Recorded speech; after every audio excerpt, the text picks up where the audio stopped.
It's Coulomb's law in vector form.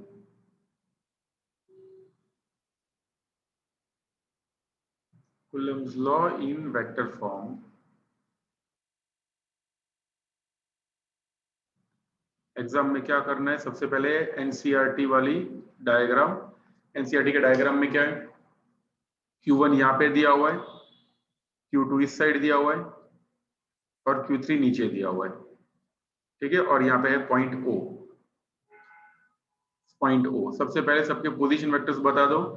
Position vectors of Q1 it is R1, of Q2 it is R2, of Q3 it is R3, ठीक है। यहाँ पे लिख देना है R1 R2 R3, R1 R2 और जिस R3, और ये लिख देना है यहाँ पे R2।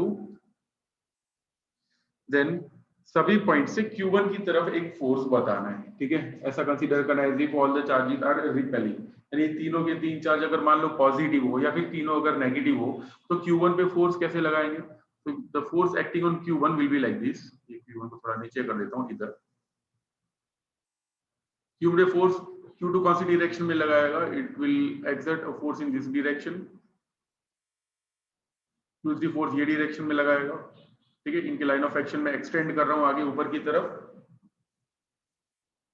तो ऐसा होगा।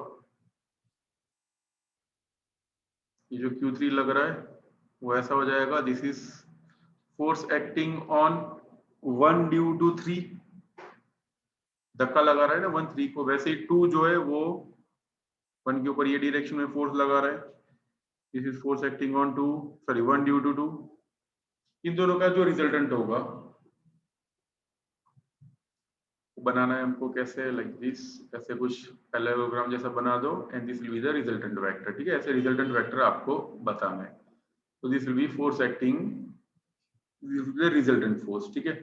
रिजल्टेंट फोर्स ऐसा लिख सकते हैं, it is force acting on 1, इसलिए लिख देना है F1।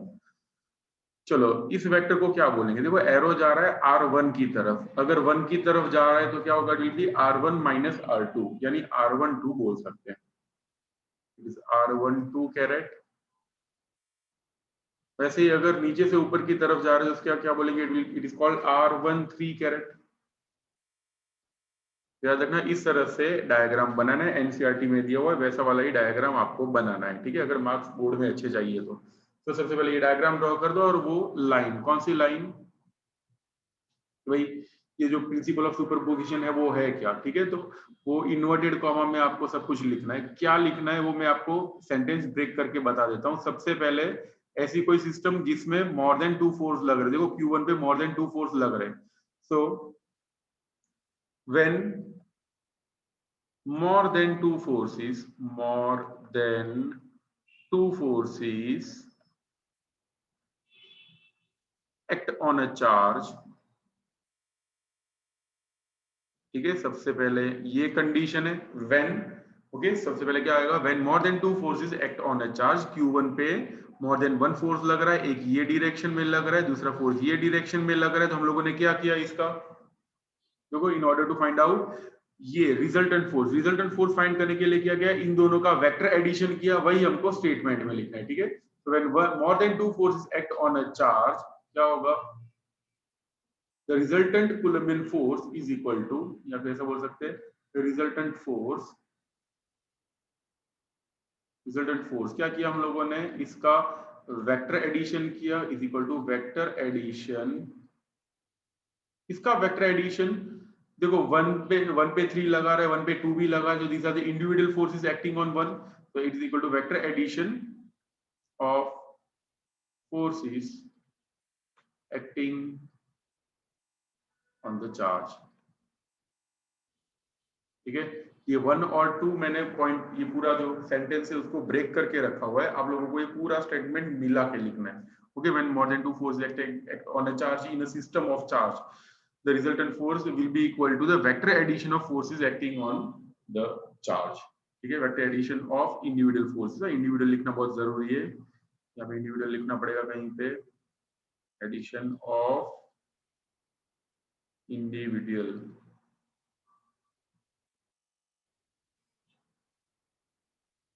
Individual forces acting on the charge, याद रहेगा। तो ये दो चीजें होनी चाहिए, बाकी फिर आपको इक्वेशन पे जाना है। ठीक है, यहाँ पे इक्वेशन भी थोड़े बहुत लिखने पड़ेंगे। जैसे यहाँ पे force acting on one, force acting on one is equal to कितना होगा, force acting on one due to two plus force acting on one due to three. फिर इसका इक्वेशन लिख दो। इसका इक्वेशन क्या होता है, वन और थ्री का। तो अभी हम लोगों ने देखा था K Q one Q two bracket में क्या होगा, R one minus R two by magnitude of R one minus R two का cube plus K Q one Q three bracket में R one minus R three by magnitude of R one minus R three का cube. ठीक है, this is force acting on one. ठीक है, बाकी सारे charges की वजह से इतना फोर्स लगेगा। सो अगर प्रिंसिपल ऑफ सुपरपोजिशन एग्जाम में आता है, ये वाला स्टेटमेंट कंपलसरी लिखना है, इन्वर्टेड कॉमा में लेके, वन एंड टू अलग अलग नहीं, दोनों साथ में लिखना है, और ये वाला डायग्राम ड्रॉ करना है और ये बताने की फोर्स वन पे इतना लगेगा। ठीक है, अब एक और डायग्राम भी एनसीईआरटी में दिया हुआ तो हम लोग वो भी करेंगे। ठीक है, उसमें भी ऐसा ही है same, Q1 Q2 Q3 Q4 और Q5 तक चार्जेस दिए हुए। इट इज लाइक दिस, यहाँ पे Q1, ठीक है, नीचे दिया हुआ है Q2, एनसीईआरटी करें तो आप लोग देख सकते हो, यहाँ पे Q5, यहाँ पे Q4 और यहाँ पे Q5। ठीक है, तो 1 2 3 कहाँ चला गया, 3 तो है ही नहीं, 1 ओके 3 इधर है ना, ये 5 मैंने नहीं लिखना था, यहाँ पे 3 आएगा, 5 दो बार हो गया, यस। तो 1 2 3 4 और 5, ठीक है, इस तरह से पहले बना देना है। फिर कहीं पे पॉइंट O बनाना है, this is point O। O से Q1 का पोजीशन वेक्टर, ऐसे जो सबके लिए पोजीशन वेक्टर बनाना तो बना सकते, बट बुक में नहीं दिए हुए तो हम लोग भी नहीं बनाएंगे, सिर्फ इस Q1 का पोजीशन वेक्टर बता देना कि Q1 इधर है। चलो Q1 पे फोर्सेस जो लगा रहे हैं, सब जो फोर्सेस लग रहे हैं उसके मैं अलग अलग बना रहा हूं। जैसे सबसे पहले 1 पे कितने फोर्स लग रहे हैं, देखो due to 1 sorry due to 2 force कितना लगेगा इसके ऊपर, तो that force will be like this. अगर मान लो ये सारे के सारे पॉजिटिव चार्ज हो तो 1 पे ये 2 इस तरफ फोर्स लगाएगा, बोले तो जा इधर से। एंड सिमिलरली 3 किस डायरेक्शन में फोर्स लगाएगा, अरे मैंने वापस से 5 लिख दिया इधर से, कैसा हो गया, 3, यस। तो 3 कौन सी डायरेक्शन में फोर्स लगाएगा, तो 3 will exert a force in this direction, ऐसा। इन दोनों का रिजल्टेंट क्या होगा, तो इन दोनों का रिजल्टेंट थोड़ा ऊपर जाएगा ना, पैलोग्राम बना के, इसमें से पैलोग्राम बनाना पड़ेगा। ये एक फोर्स हो गया, ओके। 2 और 3 का ये रिजल्टेंट है। अभी देखते हैं 1 के ऊपर 4 कौन सी डायरेक्शन में लगा रहा है, देखो 1 के ऊपर 4 लगा रहा है, फोर्स इस डायरेक्शन में लाइक दिस, और 5 कौन सी डायरेक्शन में लगा रहा है, एक्सिटिंग फोर्स लाइक दिस। इन दोनों का रिजल्टेंट कैसा होगा, इन दोनों का रिजल्टेंट कुछ ऐसा होगा। यहाँ से भी हमको एक पैलोग्राम बनाना पड़ेगा, यहाँ से लाइक दिस, ओके। और ये हो गया रिजल्टेंट, किसका रिजल्टेंट है, ये 1 और 4 का रिजल्टेंट है, द रिजल्टेंट ऑफ 1 एंड 4। तो फिर से ये डायग्राम में क्या खिचड़ी है, ये जो है ना, ठीक है, ये फोर्स और ये फोर्स, ठीक है, इन दोनों का रिजल्टेंट है ये वाला, ठीक है, पैलोग्राम से बना, ये ग्रीन वाला जो दिख रहा है दिस इज द रिजल्टेंट।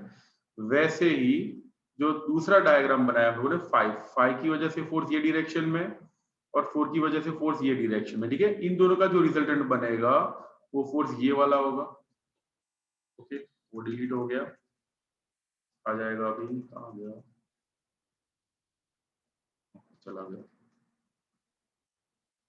वो उसका भी रिजल्टेंट फोर्स बनेगा लाइक दिस, मैंने बनाया था ना ग्रीन कलर का, चला गया, चलो कोई बात नहीं, ये रिजल्टेंट फोर्स होगा। अभी क्या करेंगे, दो रिजल्टेंट फोर्स हमको मिल रहे हैं, ठीक है, we are getting 2 resultant force. एक रिजल्टेंट फोर्स है ये वाला, दूसरा रिजल्टेंट फोर्स है ये वाला, ठीक है। तो इन दोनों का भी रिजल्टेंट फाइंड करना हो तो कर सकते हैं। तो देखो बुक में ना एकदम छोटा छोटा डायग्राम दिया होगा, it is the resultant of those two forces, ठीक है। इस वजह से पैलोग्राम बना के इधर से ऐसा कुछ रिजल्टेंट बीच में बनाया होगा। ओवरऑल जो फाइनल फोर्स होगा that will be the addition of two forces. कौन कौन से टू फोर्सेस, इसको थोड़ा टेढ़ा कर देता हूँ तो अच्छा बनेगा, डायग्राम दिखेगा भी। ये 1 और 2 का रिजल्टेंट है, ठीक है। तो फाइनली जो फोर्स लगेगा वो ये जो दो ग्रीन बने ना रिजल्टेंट, उसकी वजह से जो होगा वही होगा फोर्स, इन दोनों का रिजल्टेंट।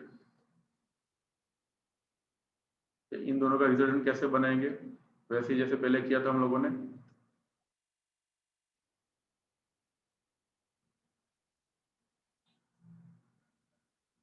इन दोनों के रिजल्टेंट के लिए क्या करेंगे, यहाँ से भी एक ऐसी लाइन ड्रॉ करनी पड़ेगी, यहाँ से कुछ ऐसी लाइन ड्रॉ कर दो, और ये जो बनेगा that will be the resultant force यहाँ से, ठीक है। ये रिजल्टेंट फोर्स आपको वो डायग्राम बनाने के बाद बताना है।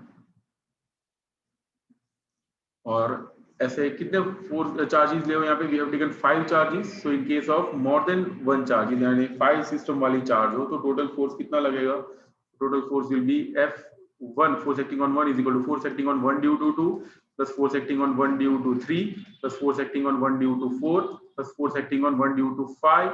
यहाँ तक आपको लिखना है। अगर मान लो ऐसे n हो तो यहाँ पे ऐसे डॉट डॉट करके force acting on 1 due to n, इस तरह से आपको बताना है। इसके बाद अगर आपको लिखना हो तो लिख सकते हो, नहीं लिखोगे तो भी चलेगा।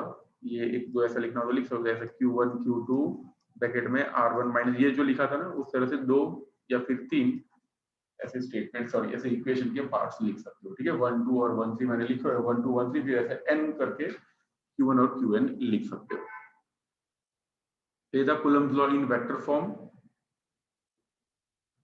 नेक्स्ट थियरी देखते हैं।